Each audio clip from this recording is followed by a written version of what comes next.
Olá, tudo bem? Eu sou Ricardo Mitucci e este é mais um episódio da segunda temporada do podcast Leia a Bula, sua dose semanal de literatura e saúde da alma, comigo, Ricardo Mitucci, e com o mestre que, na verdade, é o dono da bagaça, mestre Dante Gallian. Como vai, meu querido amigo, mestre Divino Dante?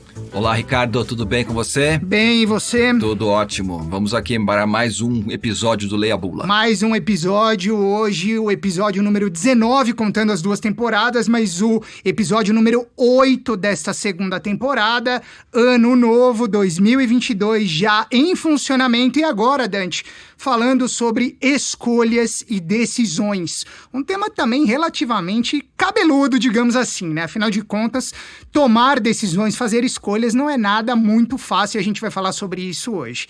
E para falar sobre isso, mestre, eu vou evocar uma escritora do século XX, mas que é um clássico, pelo menos na minha modesta opinião, Karen Blixen, escritora dinamarquesa, com o seu belíssimo A Festa de Babette. Conhece, Dante? Opa, conheço, gosto muito e é um dos textos que eu mais uso nos laboratórios de leitura. Sei disso e eu também vou me permitir dizer que no ano passado, 2021, coordenei muitos laboratórios com essa belíssima narrativa Festa de Babette e ela, portanto, hoje é a nossa bola da vez para falar sobre escolhas e decisões.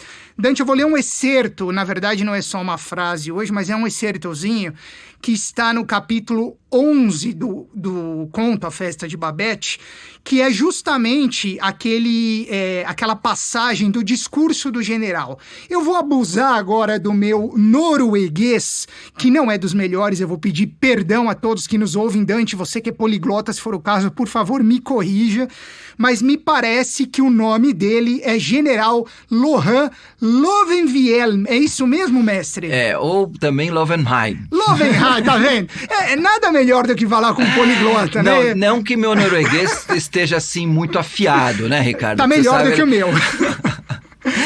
Agora, eu nem sei se essa pronúncia é de fato norueguesa ou é uma leitura do inglês ou do alemão em direção ao norueguês, né? Ou dinamarquês. Não tenho Mas ideia. Não interessa, vai, é o general. É o general, é isso que importa. Então vamos lá, Dante. Nesse capítulo 11, chamado justamente O Discurso do General Lovenvielme, aí eu já não sei mais como é que é, mas ele diz o seguinte: o homem, meus amigos, é frágil e tolo. A todos já nos foi dito que a graça divina encontra-se por todo o universo. Mas em nossa tolice e miopia humanas, imaginamos ser a graça finita. Por esse motivo, trememos. Trememos antes de fazer nossas escolhas na vida e após tê-las feito, trememos de medo de ter escolhido errado. Sempre que eu leio esse pedaço, mestre, me dá até um arrepio, assim, porque eu acho que é de uma felicidade no que diz respeito a nós humanos, quando estamos diante desse momento de decidir, de escolher, que, assim, eu diria que é uma daqueles excertos, daquelas passagens da literatura que literalmente falam o que é a experiência humana, né? E aí, mestre, daquele meu jeito sutil, feito uma pata de elefante, eu já te pergunto, né, mestre? Tem alguma forma da gente fazer uma escolha e não tremer, seja antes ou depois, ou isso literalmente é impossível, como diria o nosso ilustre general Dante Gallian? Então, eu acho que toda escolha, toda decisão pressupõe um ganho e uma perda. Nós estávamos falando disso justamente no episódio passado, né, quando nós falamos do supérfluo e do indispensável.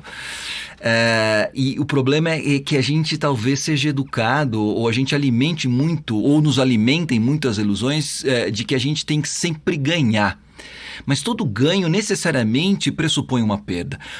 Escolher algo significa abrir mão de outro algo, inevitavelmente. Senão não seria escolha.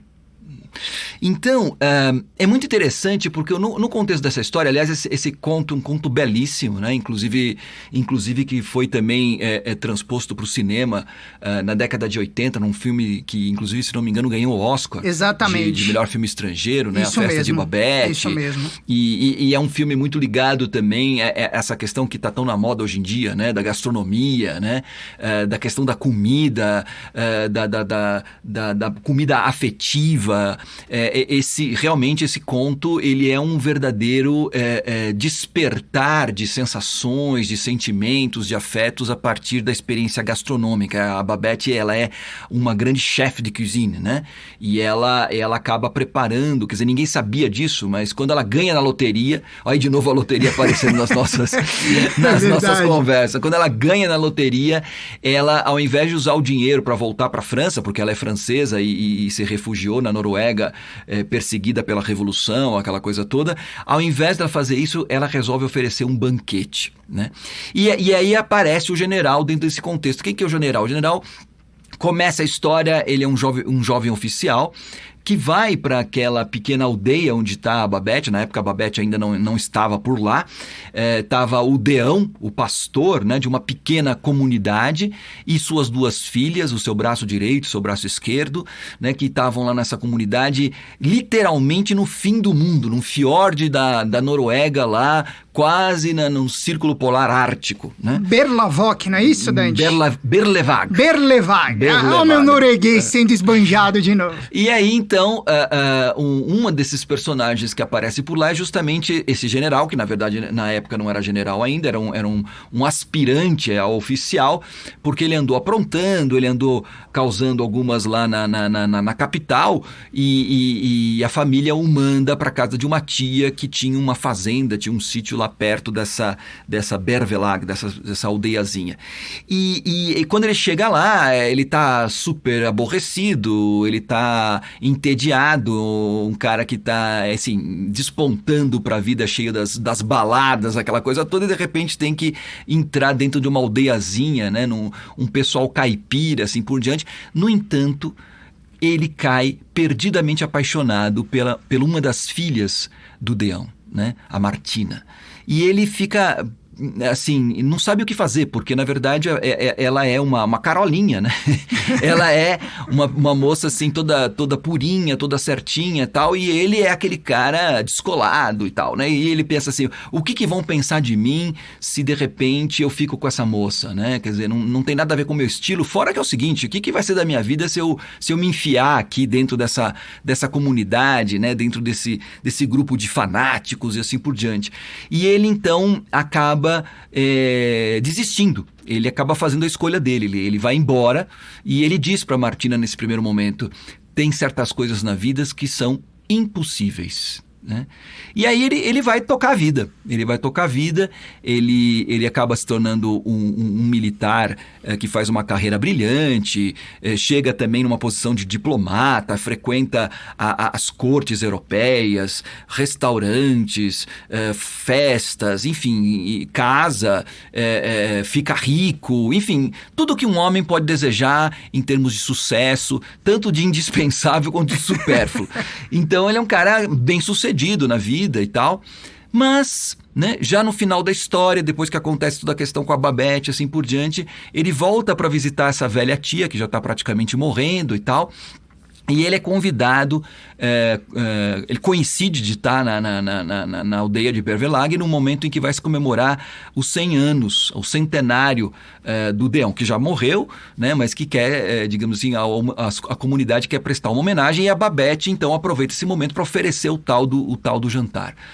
E aí a gente vai encontrar um general, o Lovenheim, assim, numa espécie de crise, né? Porque por um lado ele se vê um cara muito bem sucedido, muito bem realizado, tudo que ele projetou na vida ele cumpriu e assim por diante, mas ao mesmo tempo muito melancólico, né? Tem uma cena muito bonita em que ele está na casa da tia e ele olha pelo espelho, né? Já é um homem velho, já é um homem maduro, e ele vê passando atrás dele a figura dele mesmo jovem. Muito bonita essa cena. E ele fala assim, caramba, eu ganhei tudo, mas não sou feliz. Alguma coisa ficou para trás. Mas agora talvez seja tarde demais. A escolha já foi feita lá atrás, agora não dá mais para voltar e viver tudo de novo. E é nesse espírito meio melancólico, meio depressivo, mas ao mesmo tempo ele fazendo força para mostrar para ele mesmo e para os outros que ele era um vencedor. Ele queria chegar lá na frente da antiga namorada, da Martina, se mostrando um cara totalmente pleno, realizado, enfim, com a vida totalmente resolvida e afetivamente bem resolvido. E quando ele chega lá na casa das irmãs, né?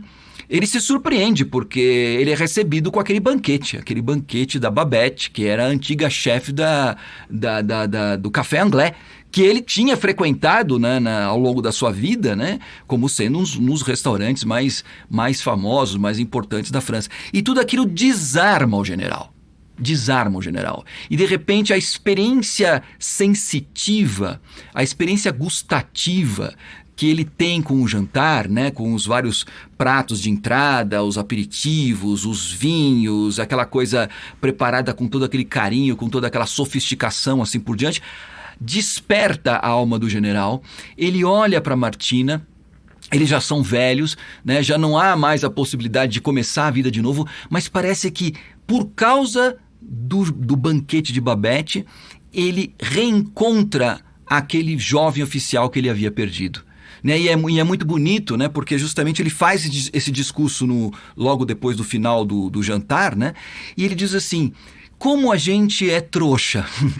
Em outras palavras, né? Como a gente é ingênuo, né? De achar que uma vez que a gente fez as escolhas lá atrás no passado, né? A gente tenha necessariamente perdido aquilo que naquele primeiro momento a gente abriu mão. Quando, na verdade, como ele fala aqui, né, de maneira muito bonita nessa frase, a graça divina encontra-se por todo o universo. Né? Ela é gratuita, daí a palavra graça. Né? E somos nós, no final das contas, que nos fechamos para ela. Né? Ou seja, a Karen Blixen faz um exercício de desconcertar a nossa maneira de pensar, de achar que efetivamente que ao fazer a escolha de a gente está necessariamente perdendo B. Num primeiro momento é assim mesmo. Né? É muito doido isso. A gente tem que, de certa forma, como eu falei, não dá para fazer uma escolha sem abrir mão de outra coisa. Uma escolha implica uma não escolha também, né, Dante? Exatamente. Mas se essa escolha for generosa, se essa escolha for dita pelo coração e não pela mesquinhez, e não pelo ganho fácil, né? pela segurança, mas foi escolhida no sentido de por causa da paixão, por causa da vocação, por causa daquilo que realmente faz sentido para você, para a tua vida, e faz sentido para o outro, né? Como, por exemplo, é um casamento, como, por exemplo, a união com uma outra pessoa, ou ter filhos, por exemplo. Né? Sempre quando você faz essa escolha com generosidade, você está abrindo mão de outras coisas. Né? Você está abrindo necessariamente mão de outras coisas, do conforto, da tua individualidade, sei lá. Mas de repente, né, você se dá conta que não só não perdeu, como você ganhou num outro patamar essas mesmas coisas que você tinha aberto mão antes.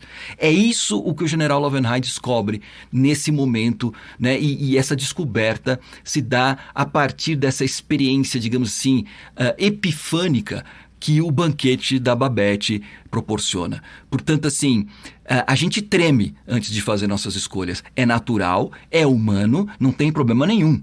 A gente faz os nossos sacrifícios, mas esse sacrifício que é feito em prol de algo maior, em prol de algo de um propósito maior, algo que faça sentido profundo na tua vida, você não só, num primeiro momento, abre mão, como depois você recebe esse presente de graça. De novo, numa outra dimensão ampliada, aprofundada, humanizada. Né? Então é muito lindo essa percepção, essa sacada que a Karen Blixen traz para nós através desse conto maravilhoso que é A Festa de Babette. Maravilhosa foi a sua explicação, como sempre, mestre divino Dante Galliani. Afinal de contas, como o próprio general nos diz, nós imaginamos ser a graça finita. No entanto, a graça divina encontra-se por todo o universo. E eu acho que é essa mensagem que não só Karen Blixen como nosso general e, acima de tudo, mestre Dante Galliani deixa para você que está conosco nesta segunda temporada do Leia Bula. Mestre, muito obrigado. Sempre um imenso prazer estar com você e até a próxima semana. Obrigado, Ricardo. Um grande prazer também. Até a semana que vem. Este foi o Leia Bula, um podcast com Dante Galliani nesta segunda temporada. Comigo, Ricardo Mitucci. Leia Bula, sua dose semanal de literatura e saúde da alma, com produção da Toca Livros. Um grande abraço e até a próxima.